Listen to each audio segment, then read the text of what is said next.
Hi friends, welcome to Kraku's CAT course. I'm Saili Kale. I'm one of the co-founders of Kraku and an alumna of IIM Ahmedabad. In this particular course, we'll be covering all the concepts, the entire syllabus over and over again with hundreds of different examples, concepts, theorems, everything would be covered in this particular course. So firstly, congratulations on making a great choice as far as selecting a good course for CAT is concerned. This course is going to be your one-stop preparation destination for CAT 2021 and other MBA exams as well. So essentially in this particular course, we'll be covering all the CAT related content that will help you crack CAT 2021. So before we actually begin, in this particular video, I'll give you an overview of the CAT exam as well as the course as such, how to use the course, what is our philosophy as far as preparation is concerned. I'll be taking you through all of that before in this particular video. But before we do that, I'd like to tell you a little bit about Kraku and why we started Kraku as such. So Kraku was started by three of us, that is me, Maruti, who would also be teaching you in this particular course, and Shrikant. We came together to create Kraku as a company which an educational platform which gives very high quality educational resources for as low as possible. So if you would see that our prices most of the time are much lesser than most of our competitors. So there's a philosophy for us that we want to give the highest quality education and make it affordable for everybody. So that is where most of this course comes from, our thinking that comes from. So through this course, we'll be giving you a lot of videos, notes. Essentially, we'll be empowering each student to make their best, put their best foot forward for CAT 2021. There'll be no dearth of resources on your hand, and we'll also be helping you and guiding you along the way to cracking CAT 2021. So welcome firstly on this journey, and I hope that we can help all of you realize your true potential. Now essentially, before we begin, let us take a look at what the CAT exam itself is, and then we'll take a look at how this CAT course is going to help you crack it. So let's take a look at the exam format. So if you have given CAT 2020, you know that this year was different from other years. Generally what we have is that we have two slots, one is the morning slot and one is the afternoon slot, and generally the format of the exam is that it is 3 hours long with 100 questions. But since given the pandemic situation, the CAT examiner had to change the format of the exam. They shortened the exam to 2 hours. They put 3 slots, morning, afternoon and evening slot, so that they could have fewer people packed into the examination room. So basically by splitting up people over 3 slots, they could have a more socially distanced version of the exam. So because of that, because they had to cut down on the number of hours, the number of questions were cut down to 76 and it was a different format. So CAT 2020 format was, you had 2 hours, you had 76 questions, 26 questions in the verbal section, 24 questions in the DILR section and 26 questions in the quantitative aptitude section, and you had 2 hours to solve that, and you had 3 slots as such. I don't think this would be the case with CAT 2021. In CAT 2021, I expect there to be 2 slots and 3 hours to solve. So in that case, you will have 100 questions to solve, and the split as it was seen in CAT 2018, 2017, 2018, 2019 is going to be 34 questions, 32 questions and 34 questions. So 34 questions is for verbal aptitude and reading comprehension. 32 would be for DI, that is data interpretation and logical reasoning section, and then 34 questions is for the quantitative aptitude section. So these are the 3 sections. So generally, if you want to visualize what is going to happen is that once you go to your CAT examination center, once you are allotted your screen, you will be sitting in front of a particular computer. You will already be logged into that computer and your photo and information would already be there, and at the given time you will be asked to start the test. So the first section that is going to come up would be the verbal ability and reading comprehension section, that is going to have 34 questions in it. This will be for 1 hour. So you have to solve these 34 questions in 1 hour. Then after the 1 hour is over, you'll automatically be timed out and the second section will start. It automatically changes. So the second section would be the data interpretation and reading comprehension section. So this also will be for 1 hour. And the last section would be the quantitative aptitude section. After end of 2 hours, the third section will start, which is the quantitative aptitude section, which is also for 1 hour. So it is a total of 3 hours as such. Remember, once the verbal ability and reading comprehension section is over, you can't go back to it. So once you do one section, it is time up, go to the next section, you can't go back to the first section as such. So there is no switching between the sections, and the order, as we have seen in the past several CATs, is VARC, then DILR, then quant aptitude. See, I will be taking a look at each of these sections in detail in the sectional overview as well. So we'll be having what is VARC, what is verbal, what is there in each section in detail. But I wanted you to have a feel for the exam, especially if you have not given the exam earlier. I want you to understand what it feels like to actually give the actual exam. Also just remember that in DILR section and the quantitative aptitude section, for the past several years, CAT has allowed an online calculator. So for certain cases, you will be allowed to use a calculator to make calculations. So if you are not particularly good at calculations, you have help there. But remember that online calculator is very difficult to use. You won't be able to use your keyboard, so you will have to click each of the numbers. So it is time consuming. But it is there. So it might help you save time in certain cases, but it can't be used extensively as such. For example, you can't use it the way you use, say, for example, your computer, where you quickly calculate. It's not going to be that effective as such, but you have an online calculator. So now that you get the setup of the CAT exam that I have visually taken you there, now that you understand what it is going to feel like, let us take a look at, firstly, we'll try to understand what are the skills essentially being tested in the CAT exam. So let's get started. What is exactly being tested? So all of these might seem fairly obvious to you from the section names. So the first section, that is verbal ability and reading comprehension, basically tests your comprehension skills. So what do I mean by comprehension skills? See, for example, when you are a manager, you will have to read a lot of reports. You have a lot of verbal reports, diagrams, charts, etc. to read. So all of that understanding and crunching of information is an important skill for a manager to have. So the first way they check that, they'll basically be checking this. Your ability to understand information is what is being checked throughout the test. So they'll first check your ability to understand verbal information. So how do they test? How well do you understand verbal information? They give you reading comprehension as such. So what is reading comprehension? You will have passages, and based on the passages, you will have to understand the passage and answer a few questions based on that. Also, you will have parajumbles. Parajumbles basically test your ability to understand the chain of thought as such. So what is being said in the paragraph, how to actually unscramble the paragraph, what would make a coherent thought as such. So this again indirectly tests your comprehension skill. The last parajumbles can be either unscrambling the paragraph, or it can be finding the odd sentence out. The last type of question that you will get is a para summary, where you have to find out the most appropriate summary for a particular paragraph.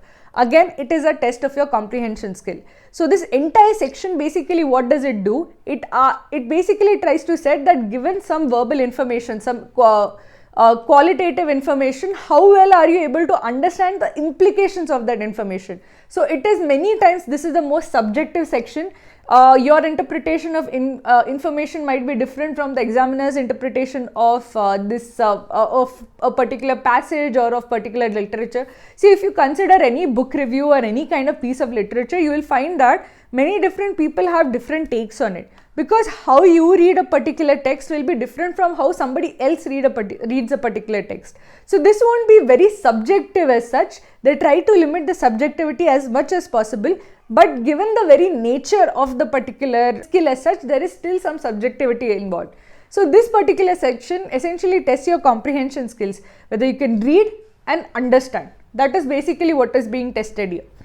It also tests your critical reasoning skills. Something that can be inferred, something that cannot be inferred. Is this assumption a valid assumption to make? is this what information is needed to make something, make a inference like that. All of these are critical reasoning skills, and if you're a manager, if you want to think logically, you have to think deliberately in terms. So basically, if you're a good manager, you think that, okay, this decision, I'm assuming that XYZ is the case, but XYZ might not be the case, so you should be very deliberate about your decision making. So essentially, the first section understands how capable you are of understanding verbal information.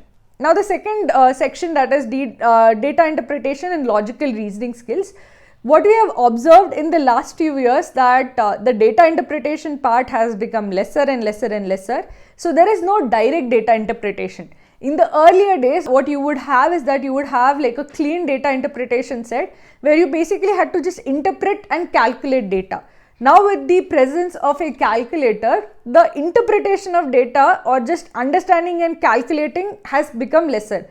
Now the part that is mostly focused on in this section is your logical reasoning skills. So a lot of DILR sets that come are basically tests of your logical reasoning skills. So why is this important? Why is this a part of the CAT exam? See, this is a part of the CAT exam because the examiner wants to test whether you are able to think logically and you are able to solve like puzzles, and if you are able to think logically from point A to point B, then it's a very important skill for a manager to have. You should not get flummoxed by information. You should be able to unravel what would work as such. Now you might think that puzzles are a kind of a odd way of testing managerial ability as such, but puzzles are essentially a way of testing your ability to think out things.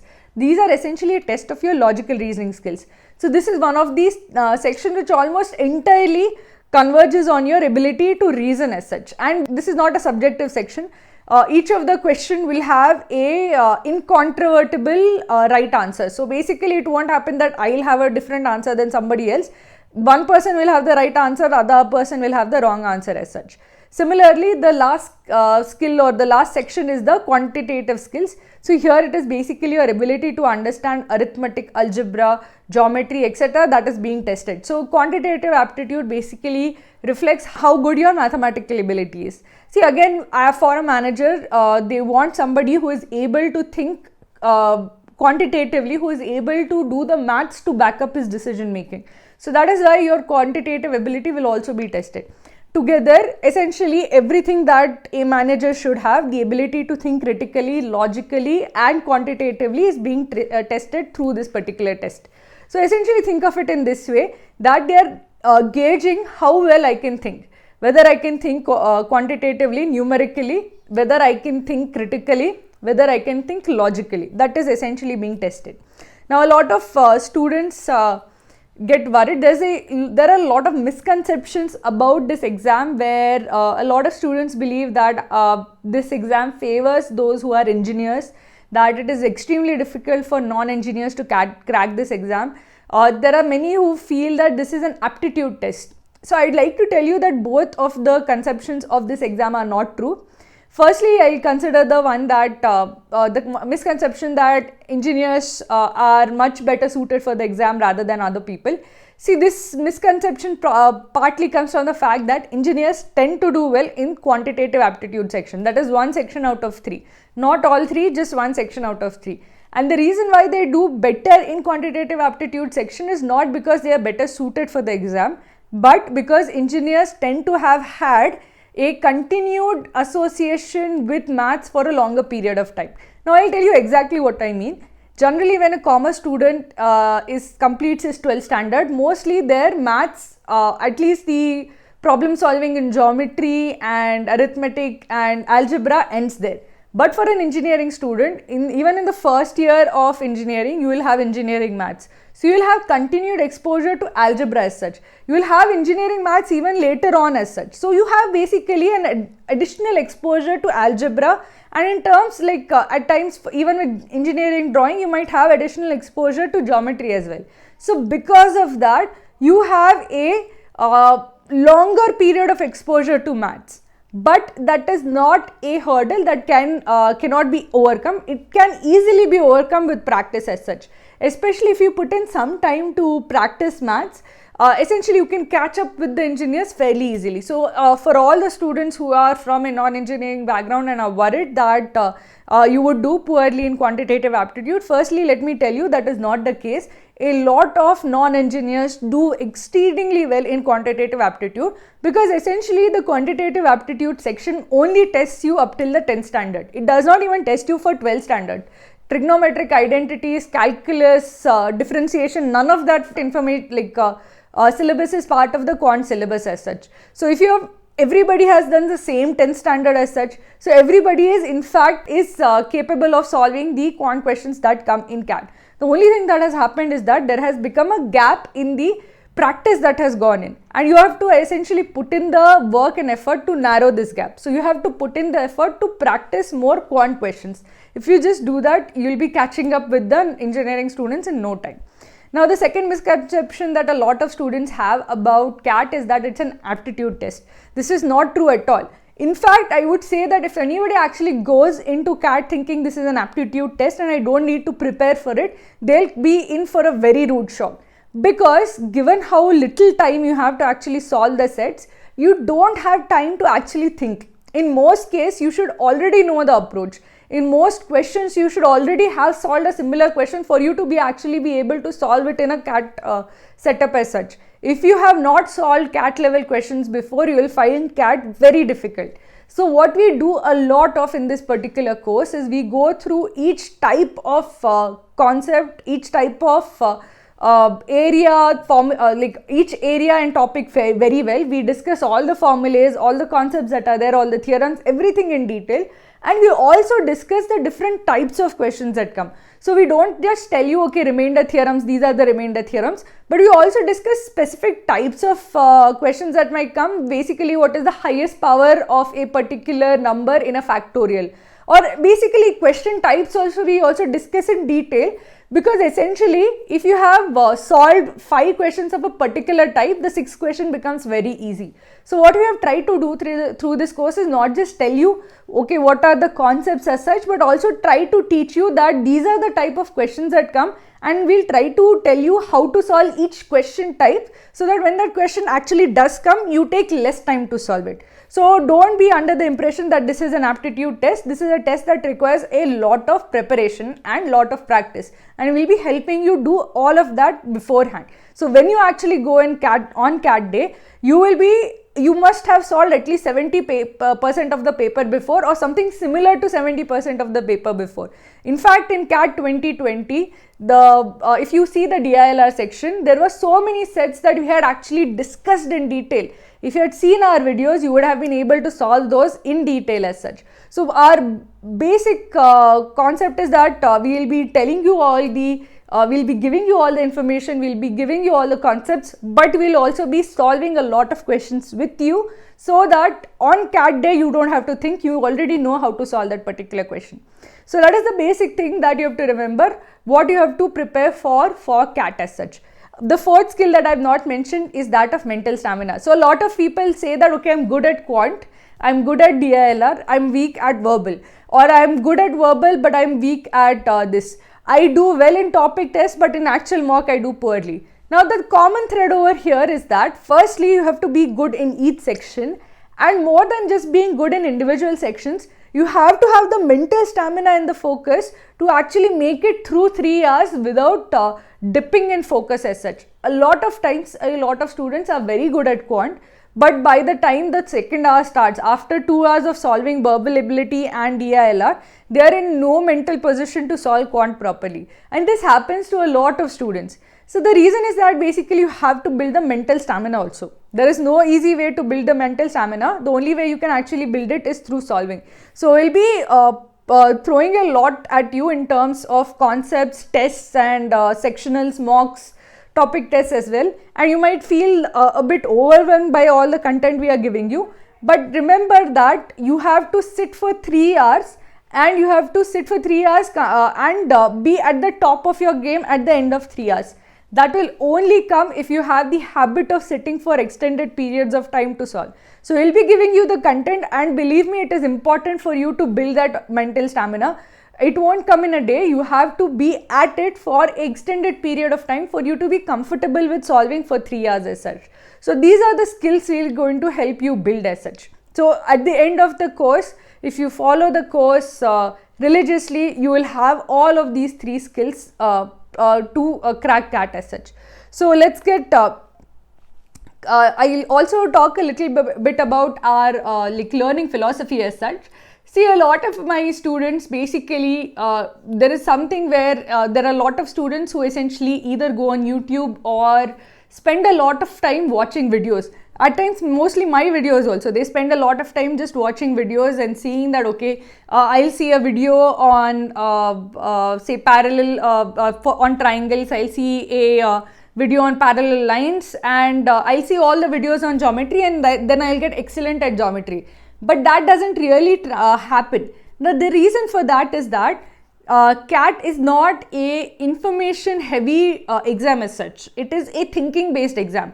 So for example, if you have seen 10th standard and 12th standard, what happened is that you will be like in 10th standard in civics, you will be asked what are the 5 aims of WHO or what are the 5 aims of UNICEF, and you had to remember them, you had to write them down, just recollect and write them down in the exam. So that is basically a lot of knowledge based exams as such. CAT is not a knowledge based exam, it is a solving based exam. You have to actually solve. So here you don't have to learn how to solve, but learn how to solve yourself. So you should not just know that, okay, Saili ma'am is solving this LSAT or Maruti sir is solving this quant question.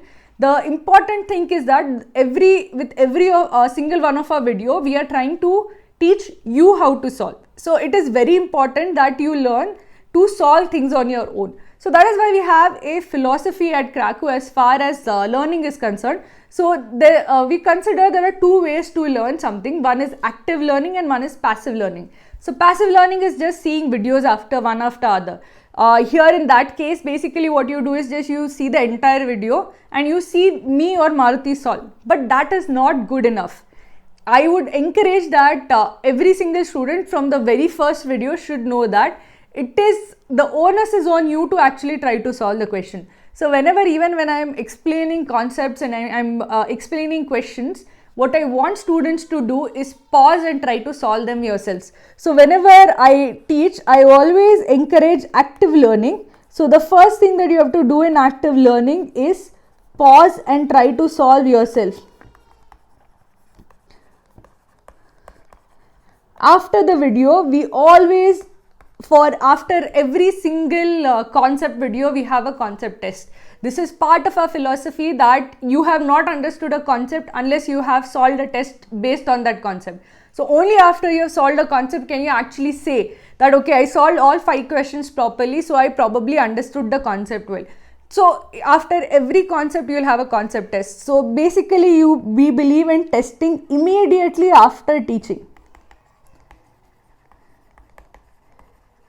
And the third part of active learning is a lot of practice. Like we give even in the course also, even in the batch schedule, you will keep seeing something called as study room goals. So study room goals or study room essentially is our question bank. From this, we'll be telling you that every week or so, we'll be giving you study room goals, where we'll basically be telling you that okay, you have to solve 50 questions from profit and loss. You have to solve 50 questions from geometry. The reason why we do that is because we want students to actually keep practicing regularly. Remember, seeing me or Maruti solve will not actually help you learn as much as you solving yourself will. So basically remember that you learn how to do things and then you back it up by solving yourself. So that is our entire philosophy of active learning. We don't want you to learn passively. So even when you are using this course, don't just see the concept video and be done with it. You have to take the concept test. You have to go to the study room and solve questions from that topic. The more you solve, the better you're going to get at it. And also the last thing that I'll also say is that apart from the questions in the video, apart from the tests that we give, concept tests that we give and the study room, there are also daily tests that we take for students, which is like CAT daily target. So essentially we give you tests that you can take every single day without fail. This essentially adds to the practice you're getting. Apart from that, the biggest test that you're going to give is mocks and sectional. So what is mocks? What are sectionals? So these are basically full length, mocks are basically all 3 sections, and as the word mock indicates, it is basically a way of having a mock CAT basically is a way of simulating the CAT experience as such. So this is basically going to check, are you really ready for sitting for 3 hours and solving? A sectional is also a mini mock as such, it will give you 1 section at a time. So all of these basically, just remember that whenever we are teaching you, you are expected to solve the concept test, you are expected to solve study room questions, you are expected to solve mocks and sectionals as well.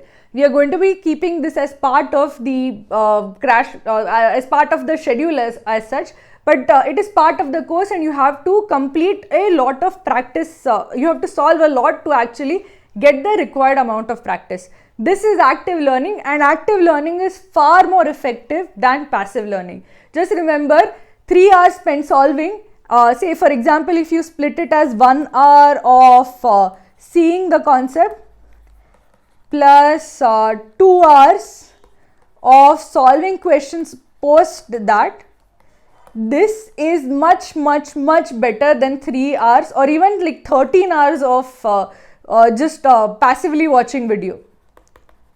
Why is this the case? Because this one essentially will teach you how to solve in the actual CAT experience. Just passively watching the video is not going to help you learn how to solve. You have to ultimately learn how to solve yourself. So this is our basic philosophy of how we teach. We teach you about active learning. Now let me actually discuss how to use this course. So basically the way we do this course is basically we give a schedule for each of the student. So you will see once you log into your batch page, you will see the tasks for the day. So you will see that, okay, see this particular approach to reading comprehension, view the video, approach to reading comprehension test, like concept test, take the test. So you will have the tasks for the day. So this basically helps you organize your day. In this day, you're going to have to do 3 things. So all of those tasks are there right up in front and center on your batch page, and you're expected to follow the schedule as such. A lot of students, sometimes you will have a busy day, you will have more work to do, you will have exams. So at times you will find yourself not able to keep up with the tasks of the day. We'll try to keep the amount of time required as low as possible. We try to keep it uniform, but even then you will have to at least commit to some amount of time each day as such. So if you actually fall back, you will see that these tasks go into your pending tasks. So your pending tasks are basically the concepts that you haven't done yet. So all of this will populate over here. These are basically tasks that you have not been able to complete. So whenever you get time, say over the weekend or in the morning or some part of the day, so try to cover up by covering these pending tasks as such. Essentially what we try to do is, from your start of your course to the end of your course, we try to distribute the concepts, and basically you will get an entire schedule, and over this entire schedule we'll be teaching you different concepts, giving you concept test with each concept, as well as notes and example sets. So all of this is basically designed to make sure that you get the correct idea, correct concepts, correct theorems, everything. You have the entire knowledge at your hand, and you are tested on that knowledge, and you have ample resources for practice. That is the entire idea of the course as such. So below this you will have the schedule. So the schedule will give you that, okay, on this date you will have this to do this activity, on this date you will have to do this activity, on this date you will have to do these tasks. So essentially you have the schedule at your convenience, and you will have all the tasks that you have to do. What I urge all of the students who are actually taking the course is to make sure that you keep up with the schedule, and as much as possible do all of the tasks that are there. I have seen this again and again, that the students who actually completed all of their tasks, did all of their concept tests, heavily outscored those who didn't. So please make sure that you keep up with the schedule, keep up with the tasks that are there. And in fact, actually I recently saw one of our students is likely to be 100 percentiler, and went and saw how was he actually preparing. and I saw that he was one of the most consistent students as such. He was the one who had 100% viewed all the concept videos. He had taken all the concept tests. So he was one of those who had the most consistent, he was extremely consistent in his efforts as such, and he is likely to be our topper as such. So remember, consistency is key over here. The reason why the schedule is there is so that you don't have to think of, okay, what should I study today? It essentially takes away that mental load away from you by telling you, okay, just study this much today, and then you if you do this much amount of work every day from now to CAT, you're going to clear CAT easily. So make sure that you consistently put in time to cover the work of the day. So this is about the batch concepts as such, the batch schedule. Just keep following it.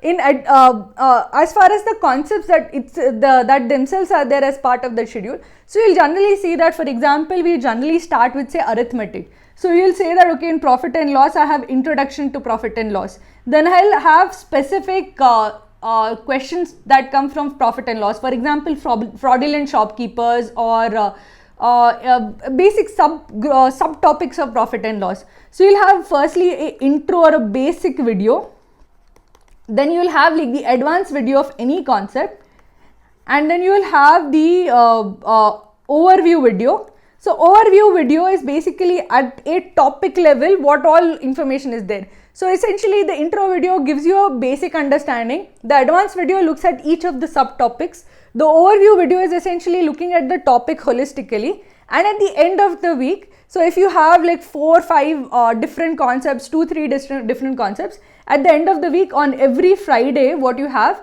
Friday or Saturday depending on the batch, on every Friday or Saturday you will have something called as the revision.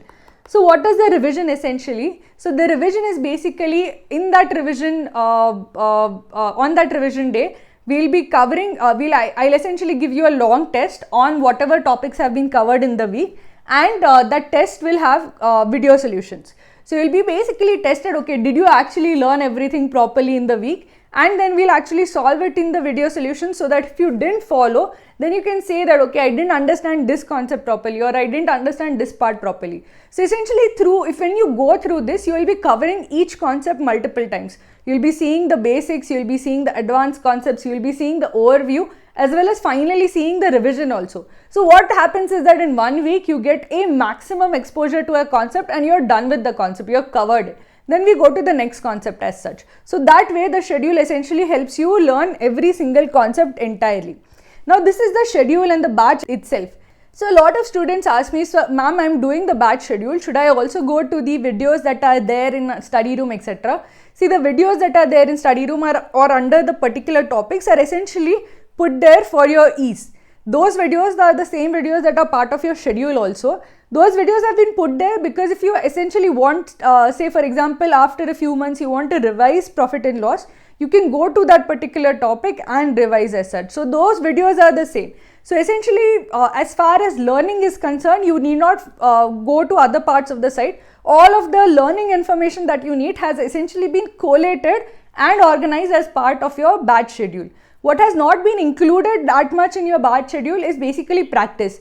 Practice is basically we tell you to go to the study room and take practice test or topic test from the study room as such. So the study room is a huge question bank, and it has been organized as into different topics, and you will be able to take specific topic tests as such. So if you are continuing to struggle in a particular topic, say profit and loss, you can go to that particular topic and take topic tests. So you'll be getting small tests of this particular topic. As you do well in this particular topic, you will be getting harder and harder questions from profit and loss. So the test will be adaptive in nature, and you will see some badges also there. So you will see that you have a novice badge, or you have a master badge, or a Krakow badge. So essentially, as you keep practicing and you keep getting better at a particular topic, your proficiency in that topic is going to increase, and then you are going to get better badges in the different topics as such. So essentially, if you have to use this course well, see the concept, follow the batch schedule, and support it with practice from the study room. This is your learn and practice. Now, learn and practice are the first two pillars of your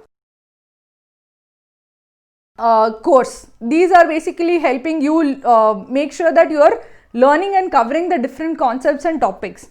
Now the third thing that you have to basically do is examine and analyze. So this is where you build your mental stamina. So it's not enough for you to just take small topic tests and just learn and answer small concept tests, because you won't have any idea as far as how are you faring as compared to your peers, or how much mental stamina you have. So apart from learn and practice, you have to do essentially examine plus analyze. So what do I mean by examine plus analyze? You have to take mocks and sectionals. So mocks basically are full length mocks. As I said, you have all three sections. You will take 3 hours to solve a mock. So think of it in this way, that every Sunday or Saturday, allot yourself that okay, every Saturday I am going to clear my schedule. Every other Saturday I am going to sit down and I am going to give a 3-hour mock for from this time to this time. We generally start mocks later on, because first we want to cover your schedule, and once ample schedule has been covered, we'll start giving you mocks to solve as such. So this will give you your first taste of okay, how much do I really know? Where do I stand with my peers?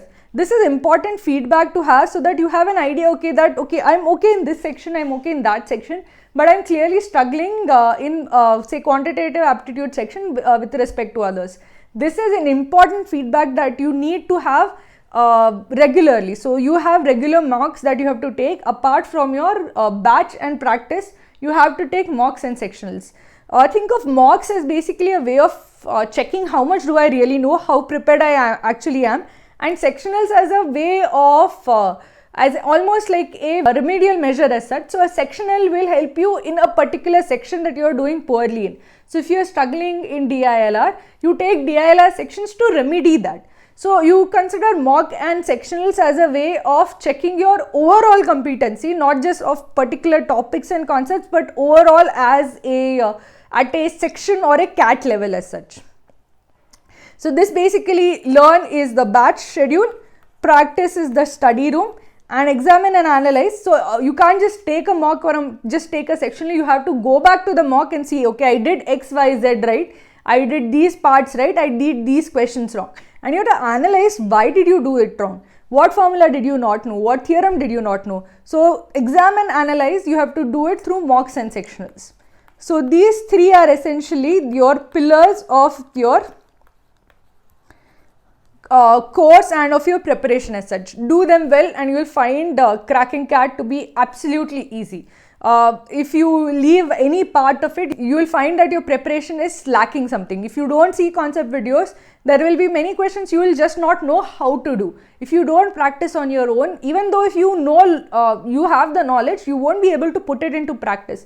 All of these three steps are essential for cracking CAT. If you skip mocks and sectionals, a lot of students skip mocks and sectionals, you might not have the mental stamina to actually crack CAT. A lot of people say that mocks are not necessary, you can do without mocks as such, but that works for those who already have a lot of mental stamina. Being focused for 3 hours is not a joke and a lot of people struggle with it. If you are one of those people, you need regular mocks to actually build that stamina over time. So all of these are your three pillars of your course, and make sure that you spend ample time doing each of these three things. Okay, so this is basically how you should use the course. Follow the batch, practice from the study room, and use solve mocks and sectionals regularly. We'll try to put even the study room and mocks and sectionals as part of the schedule. We do that on the later half of the schedule, so that once you have enough amount of conceptual knowledge, it becomes easier for us to schedule mocks for you. Now the last part that I'll actually cover about the course is, what do you do if you have a doubt or if you don't understand something? So there are two ways of reaching out to us. One is doubts and the other way is batches.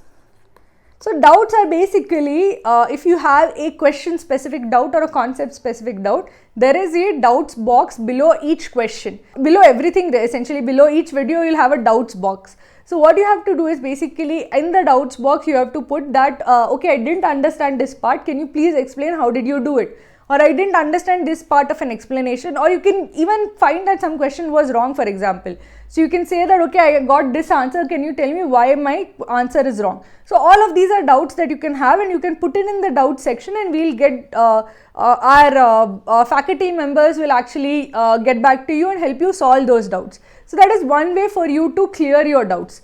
If you have program level doubts or essentially doubts about your entire preparation as such, or strategy kind of doubts which are not limited to a particular concept or a question, you can put those doubts in batches. So in batches also you will see a batch feed where you have your other batch members who you can interact with and you can learn from as such. So there you can ask your doubt saying that, okay, ma'am, I'm consistently struggling in this particular area, what should I do? So all of these are basically ways in which we can help you overcome your specific hurdles as such. So this is the course, Krakus CAT course for you. I hope that we help you achieve your complete full potential.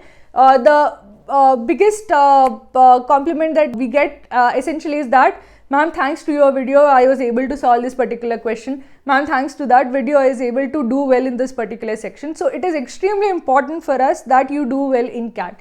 And this is our, we have like through the next 1 year, we'll be working tirelessly with you to make sure that you are able to get every single question that can possibly come in CAT 2021. So with that, I would say best of luck to all of the students, and I hope that we completely rock CAT 2021. Thank you.